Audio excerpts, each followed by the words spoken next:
लेकिन मैं अपने अनुभव के आधार पर कह सकता हूँ कि जनता की जो भावना है आज भी चौधरी भजनलाल जी के साथ है।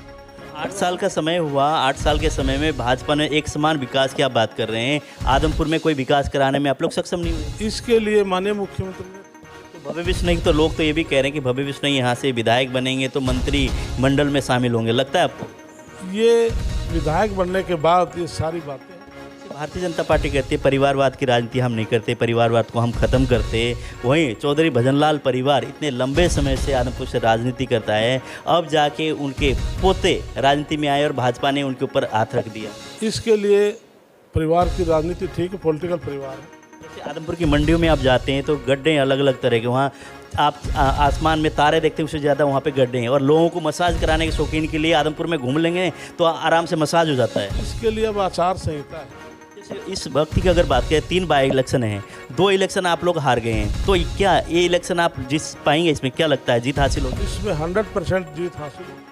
भूपेंद्र सिंह हुड्डा तो कहते हैं आदमपुर कांग्रेस पार्टी का गढ़ है और अब तक भजनलाल परिवार कांग्रेस पार्टी के टिकट से जीतते आए हैं, तो इस बार भी वहाँ से कांग्रेस पार्टी का ही कैंडिडेट है जयप्रकाश जेपी जीतेंगे। भूपेंद्र सिंह हुड्डा के बयानबाजी केवल जो कांग्रेस के कार्यकर्ता है, केवल उनको हौसला देने वाले। अभी हमारे साथ हैं कृष्ण पंवार जी, जैसे राज्यसभा सांसद भी हैं, आदमपुर के दौरे में हैं, आदमपुर के जैसे भव्य विश्नोई के वोट के लिए अपील के लिए निरंतर जा रहे हैं। बात करेंगे गांव के हालात कैसे हैं, किस तरह के मुद्दों को लेकर भाजपा जा रही है ग्राउंड में। सर नमस्कार। धन्यवाद आपका।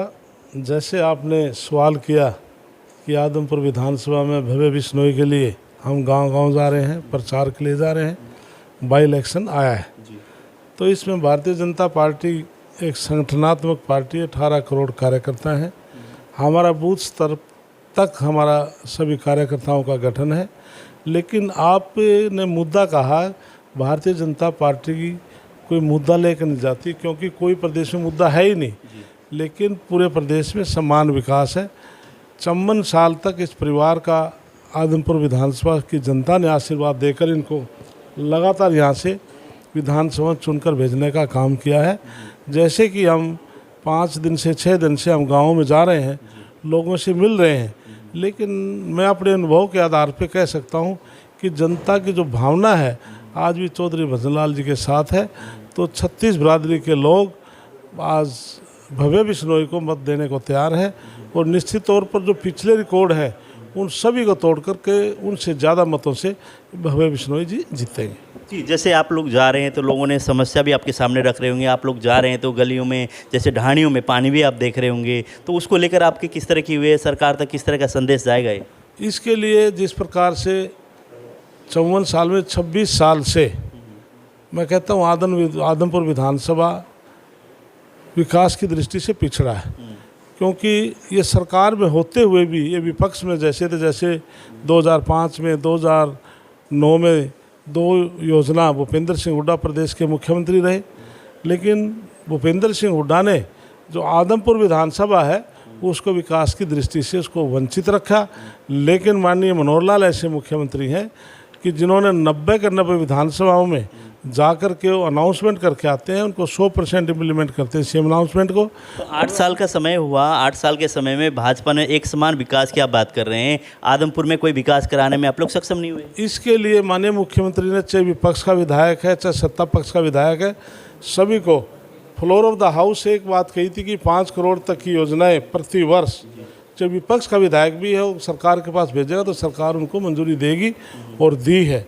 तो इसलिए निश्चित तौर पर जैसे खुद कुलदीप बिश्नोई ने कहा, जैसे कि हमारे मनीष ग्रोवर जो पूर्व मंत्री उन्होंने प्रेस में बताया है कि बीजेपी ज्वाइन करते कुछ लिस्ट बना करके जो मूलभूत सुविधाएं थी, जो मेन समस्याएं थी, उनका एस्टिमेट लगभग 530 करोड़ बनाया, तो मुख्यमंत्री ने एक कलम में सारी पास कर दी। लेकिन भव्य विश्नोई बनने के बाद जिस प्रकार से 26 वर्ष पूर्व आदमपुर विधानसभा की जो विकास की दृष्टि थी, उससे भी ज़्यादा तेज़ी से दौड़ करके यहाँ पर विकास होगा। तो भव्य विश्नोई, तो लोग तो ये भी कह रहे हैं कि भव्य विश्नोई यहाँ से विधायक बनेंगे तो मंत्री मंडल में शामिल होंगे, लगता है आपको? ये विधायक बनने के बाद ये सारी बातें हैं और ये मुख्यमंत्री के अधिकार की बात है, और जिसमें जो परसेंटेज के हिसाब से बनते हैं कोई मंत्रालय खाली होता तो मुख्यमंत्री के संगठन के अधिकार की बात है, वो सब बात की बात है। जैसे भारतीय जनता पार्टी कहती है परिवारवाद की राजनीति हम नहीं करते, परिवारवाद को हम खत्म करते, वहीं चौधरी भजनलाल परिवार इतने लंबे समय से आदमपुर से राजनीति करता है, अब जाके उनके पोते राजनीति में आए और भाजपा ने उनके ऊपर हाथ रख दिया। इसके लिए परिवार की राजनीति ठीक है, पॉलिटिकल परिवार है।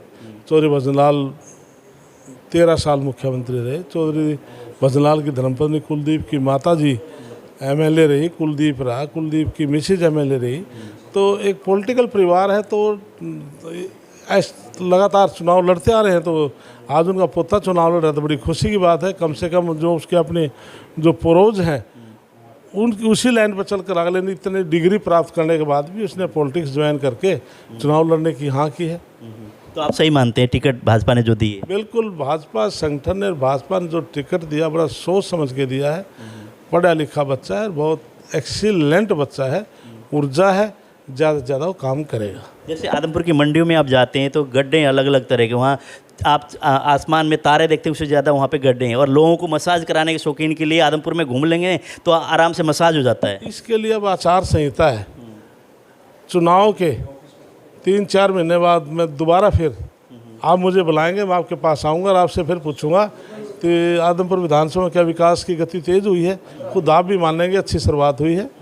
तो निश्चित तौर पर चुनाव के बाद यहाँ पर गति बहुत तेज़ होगी, विकास के काम बहुत ज़्यादा होंगे। तो अभी देखा जाए ग्राउंड लेवल पे 4 पार्टियाँ एक तरह से, भाजपा है, कांग्रेस है, आम आदमी पार्टी है, इंडियन नेशनल लोकदल है, जेजेपी का अलायंस आपके भव्य बिश्नोई हैं। तो क्या लगता है किसके साथ आप लोगों का मुकाबला रहने वाला है, या किस तरह की स्थिति है ग्राउंड की? इसमें हमारा मुकाबला किसी से नहीं है।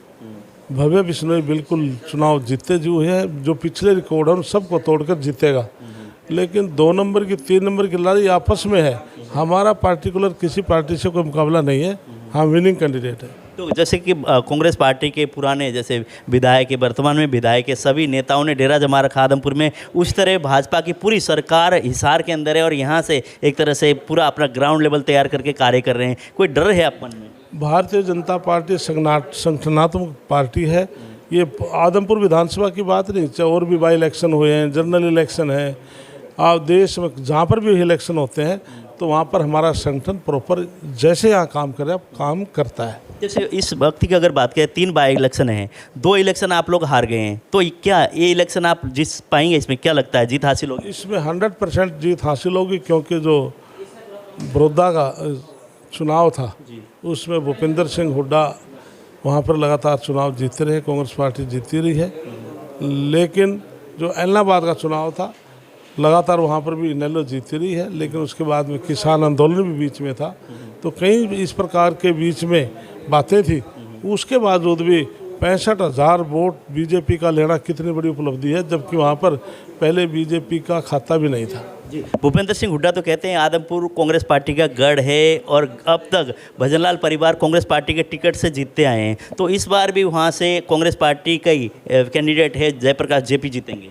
भूपेंद्र सिंह हुड्डा के बयानबाजी केवल जो कांग्रेस के कार्यकर्ता है, केवल उनको हौसला देने वाले अखबारी बयान है, धरातल पर कुछ नहीं है। तो आपको लगता है कि किसी के साथ मुकाबला है भव्य बिश्नोई की एक तरफी जीत है? इसकी बिल्कुल एक तरफी जीत होगी। जैसे जैसे चुनाव आगे बढ़ रहा है तो भव्य बिश्नोई का जो मार्जिन है बहुत स्पीड से आगे बढ़ रहा है।